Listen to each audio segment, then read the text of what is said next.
औरत दिन रात मर्दों को किस्म किस्म की खिदमत करती थी और तरह तरह के कामों से यहाँ तक कि दूसरों की मेहनत मजदूरी करके जो कुछ कमाती थी वो भी मर्दों को दे दिया करती थी। मगर जालिम मर्द फिर भी इन औरतों की कोई कद्र नहीं करते थे, बल्कि जानवरों की तरह इनको मारते पीटते थे।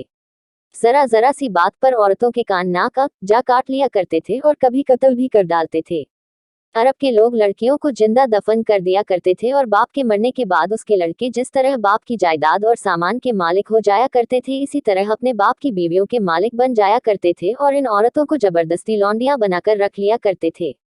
औरतों को इनके माँ बाप, भाई बहन या शौहर की विरासत में से कोई हिस्सा नहीं मिलता था।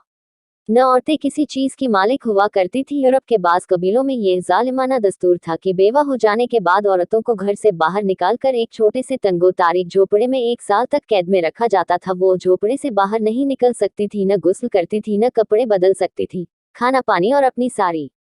जरूरतें इसी झोपड़े में पूरी करती थी। बहुत सी औरतें तो घुट घुट कर मर जाती थीं और जो जिंदा बच जाती थी तो 1 साल के बाद इनके आंचल में ऊंट की मेंगनियां डाल दी जाती थीं और इनको मजबूर किया जाता था कि वो किसी जानवर के बदन से अपने बदन को रगड़े, फिर सारे शहर का इसी गंदे लिबास में चक्कर लगाए और इधर उधर ऊंट की मेंगनियां फेंकती हुई चलती रहे। ये इस बात का ऐलान होता था कि इन औरतों की इद्दत खत्म हो गई है। इसी तरह की दूसरी भी तरह तरह की खराब और तकलीफदेह रस्में थी जो गरीब औरतों के लिए मुसीबतों और बलाओं का पहाड़ बनी हुई थी और बेचारी मुसीबत की मारी औरतें घुट घुट कर और रो रो कर अपनी जिंदगी के दिन गुजारती थी। हिंदुस्तान में तो बेवा औरतों के साथ ऐसे ऐसे दर्दनाक जालिमाना सुलूक किए जाते थे कि जिनको सोच सोच कर कलेजा मुंह को आ जाता है। हिंदू धर्म में हर औरत के लिए फर्ज था कि वो जिंदगी भर किस्म किस्म की खिदमतें करके पति पूजा, शौहर की पूजा करती रहे और शौहर की मौत के बाद उसकी चिता की आग के शोलों पर जिंदा लेटकर सती हो जाए या अपनी शौहर की लाश के साथ जिंदा औरत भी जलकर राख हो जाए। गरज पूरी दुनिया में वो बेरहम और जालिम मर्द औरतों पर ऐसे ऐसे जुल्मों सितम के पहाड़ तोड़ते थे कि इन जालिमों की दास्तान सुनकर एक दर्दमंद इंसान के सीने में रंजो गम से दिल टुकड़े टुकड़े हो जाता है। इन मजलूम और बेकस औरतों को मजबूरी व लाचारी का ये आलम था कि समाज में न औरतों के कोई हुकूक थे, न इनकी मजलूमियत पर दादो फरियाद के लिए किसी कानून का कोई सहारा था। हजारों बरस तक ये जुल्मों सितम की मारी दुखियारी औरतें अपनी इस बेकसी और लाचारी पर रोती बिलबिलाती और आंसू बहाती रहीं। मगर दुनिया में कोई भी इन औरतों के जख्मों पर मरहम रखने वाला और इनकी मजलूमियत के आंसुओं को पहुंचने वाला दूर दूर तक नजर नहीं आता था। न दुनिया में कोई भी इनके दुख दर्द की फरियाद सुनने वाला था, न किसी के दिल में इन औरतों के लिए बाल बराबर भी रहमो करम का कोई जज्बा था। औरतों के इस हाले जार पर इंसानियत रंजोगम से बेचैन और बेकरार थी, मगर इसके लिए इसके सिवा कोई चाराकार नहीं था कि वो रहमते खुदाबंदी का इंतजार करे कि गब से कोई ऐसा सामान पैदा फरमा दे कि अचानक सारी दुनिया में एक अनोखा इनकलाब नमूदार हो जाए और लाचार औरतों का सारा दुख दर्द दूर होकर इनका बेड़ा पार हो जाए। चुनाचे रहमत का आफताब जब तुलू हो गया तो सारी दुनिया ने अचानक ये महसूस किया कि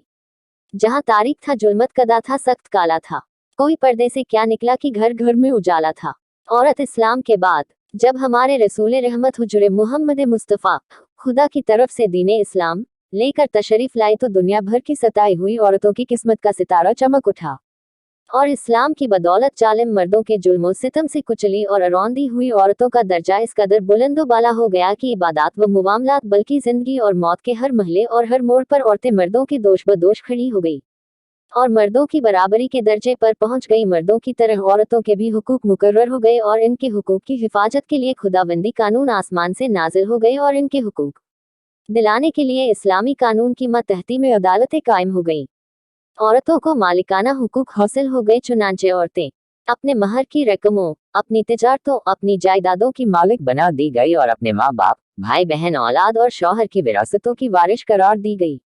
गरज वो औरतें जो मर्दों की जूतियों से ज्यादा जलीलो ख्वार और इंतहाई मजबूर और लाचार थी, वो मर्दों के दिलों का सुकून और इनके घरों की मलिका बन गई। चुनांचे कुरान मजीद ने साफ साफ लफ्जों में ऐलान फरमा दिया कि अल्लाह ने तुम्हारे लिए तुम्हारी जिन्स से बीवियां पैदा कर दी ताकि तुम्हें इनसे तस्कीन हासिल हो और उसने तुम्हारे दरमियान मोहब्बत व शफकत पैदा कर दी।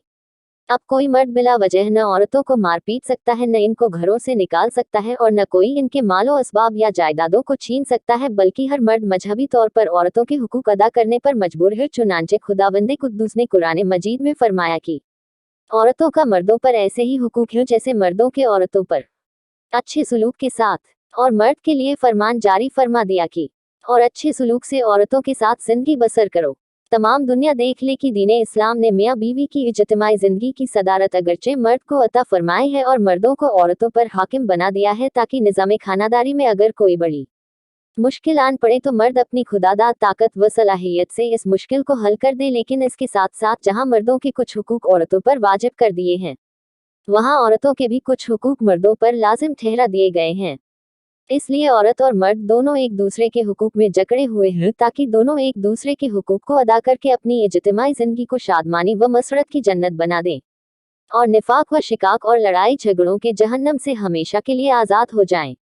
औरतों को दर्जात व मरातब की इतनी बुलंद मंजिलों पर पहुंचा देना ये हुजूर नबी रहमत का वो एहसान अजीम है कि तमाम दुनिया की औरतें अगर अपनी जिंदगी की आखिरी सांस तक इस एहसान का शुक्रिया अदा करती रहे, फिर भी वो इस अजीमुश्शान एहसान की शुक्रगुजारी के फर्ज से सुबुकदोश नहीं हो सकती।